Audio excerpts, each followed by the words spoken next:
Preparem seus machados. É hora de passar pelo segundo e último episódio da temporada 3 de From Origin. Há muito para falar aqui sobre o que está acontecendo com Tabitha, o bebê do demônio de Fátima, e muitas coisas a mais que aconteceram neste episódio. Então fiquem comigo enquanto passamos pelas maiores questões e teorias do episódio. E deixem seus próprios pensamentos e teorias nos comentários abaixo. Agora vamos cruzar esse trecho e entrar nisso. É só eu, ou todos os nossos personagens recebem poderes em cada episódio? Porque o que está acontecendo com Tabitha é absolutamente insano. Começamos na igreja, onde Victor, Sarah e Tabitha acabaram com aquela história espelhada entre o garoto de branco e Christopher.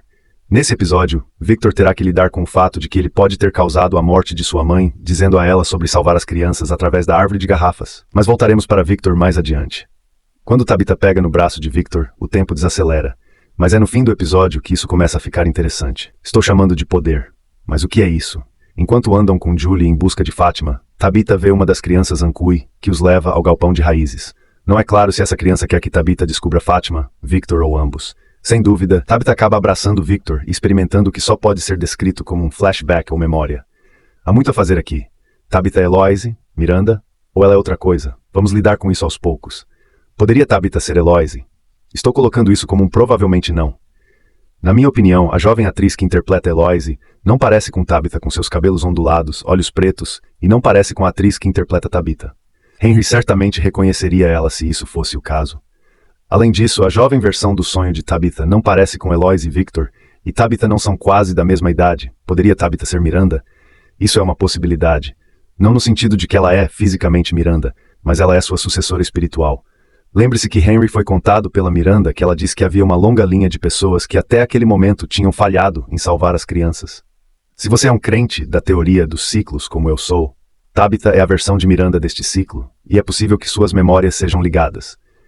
Então, quando Miranda estava pintando suas visões, algumas que incluíam soldados da Guerra Civil, ela está na verdade pintando memórias de sua espiritualidade.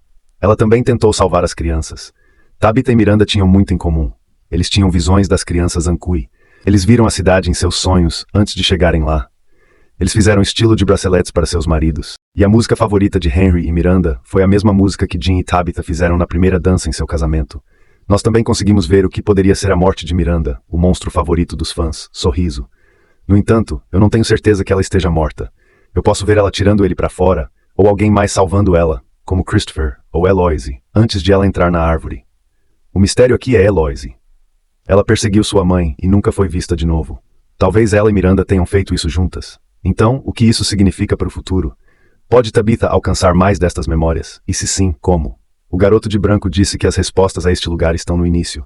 Então, certamente, tendo a capacidade de voltar no tempo, como em memórias de flashback, pode dar as respostas para sair. Se Tabitha está tendo um tempo difícil, não é tão difícil quanto o que Fátima está passando. No último episódio, ela foi sequestrada por Elgin e levada para o quarto misterioso no fundo do galpão de raízes. De repente, vamos notar algumas coisas, como pêssegos que são o alimento favorito de Victor e aquele bebê móvel que Elgin fez para o bebê de Fátima, alguns episódios atrás. Elgin diz que Fátima não é uma prisioneira, ela definitivamente é. Mas Elgin está confiante que ele está fazendo a coisa certa mantendo aqui. Enquanto Fátima acredita que seu filho é ruim, Elgin diz que não é. O bebê atacou Tilly através de Fátima porque estava assustado e com fome. Isto é o que o sangue que Elgin coletou para alimentar Fátima e o bebê.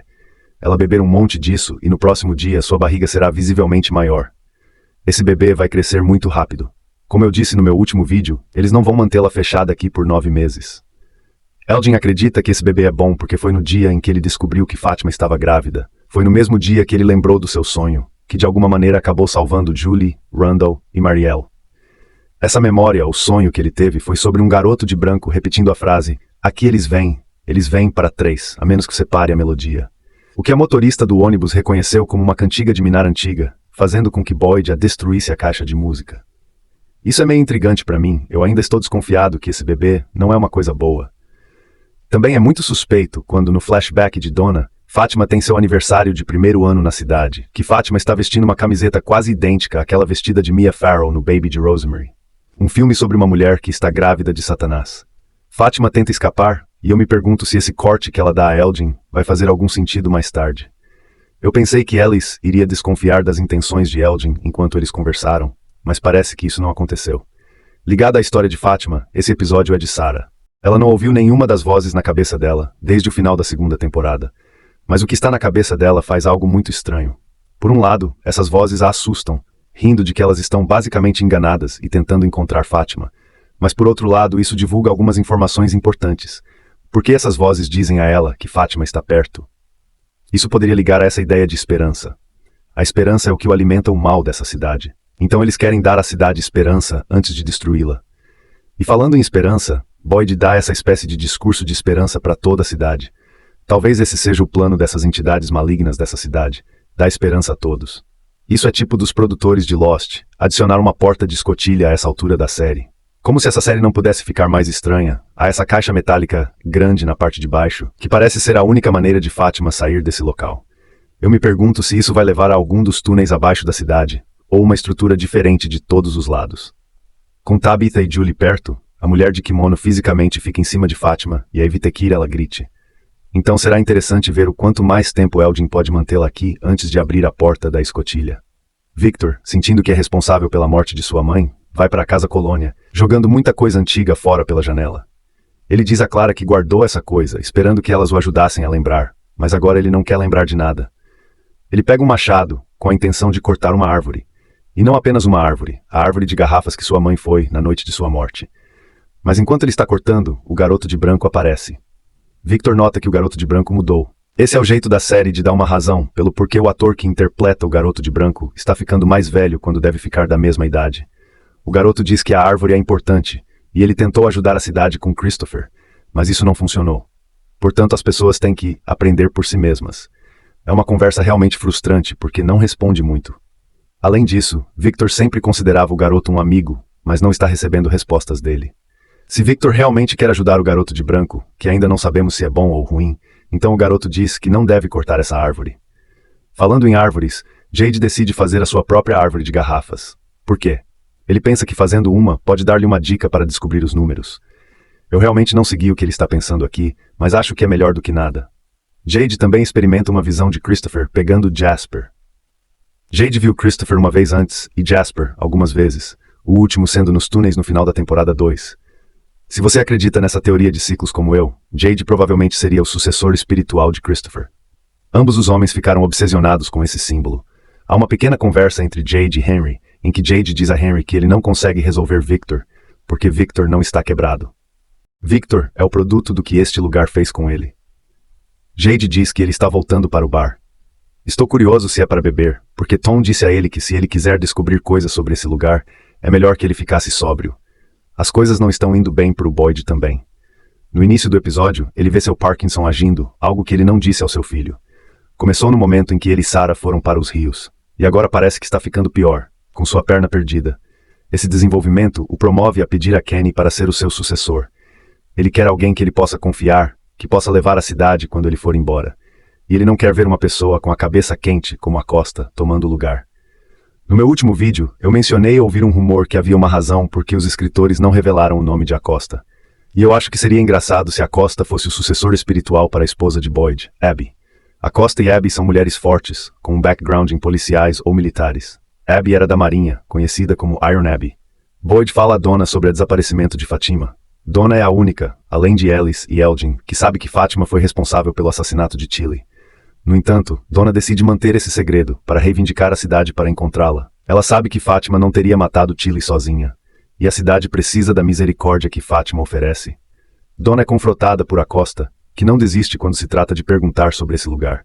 Será que eles realmente vão acreditar que Sarah não é assassina, que as vozes em sua cabeça estão lhe dizendo essas coisas? Não poderia ela simplesmente estar fazendo tudo isso? E basicamente, Donna lhe dá esse sermão de que não é hora dela lhe dar um tutorial de como as coisas funcionam ali, e que se ela quisesse mostrar que era uma boa policial, ela teria que provar.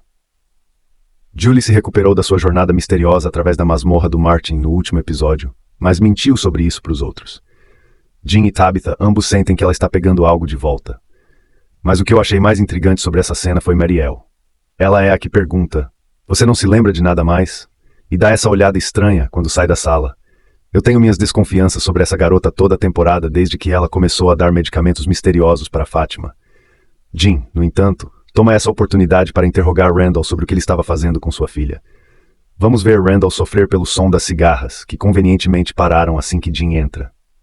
Vamos também ver aquele totem que ele está esculpindo na mesa, que ainda não sabemos o significado, e como se conecta com os totens encontrados no antigo vilarejo. Jim escuta que Randall avisou Julie sobre essas ruínas, dizendo que o lugar simplesmente estava errado. E não é tão surpreendente quando Randall termina a conversa dizendo: "Ninguém vai sair vivo daqui." E parece que a palestra de Jade para Jim no último episódio o pegou. Porque ele diz a Tabitha que ela pode acreditar em qualquer coisa louca que ela queira e que ele vai apoiar 100%. Então talvez isso vai ajudar a limitar a relação que se desenrolou alguns episódios atrás. A família Matthews tenta comer um café da manhã normal na lanchonete.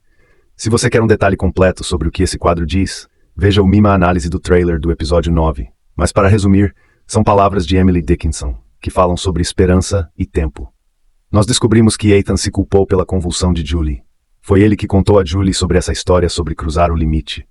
Em um momento de reflexão, Jim dá a seu filho uma boa palestra sobre como esse lugar quer que nós nos culpemos, mas temos que lembrar que todos estamos fazendo o nosso melhor e que cuidamos um do outro. Isso é quando uma voz na rádio diz ser o filho morto de Jim, Thomas.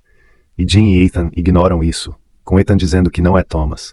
Que efeito isso vai ter nos monstros que aparentemente precisam de medo? Daqui pra frente estamos para algumas revelações para o final da próxima semana. Com a introdução destes flashbacks, não há nada a dizer sobre quais novos detalhes nós vamos descobrir. Mas agora eu vou conversar com você. O que você acha que acontecerá em seguida? Quero ouvir suas opiniões e teorias nos comentários abaixo. Não esqueça de se inscrever e deixar seu like. Obrigado por assistir.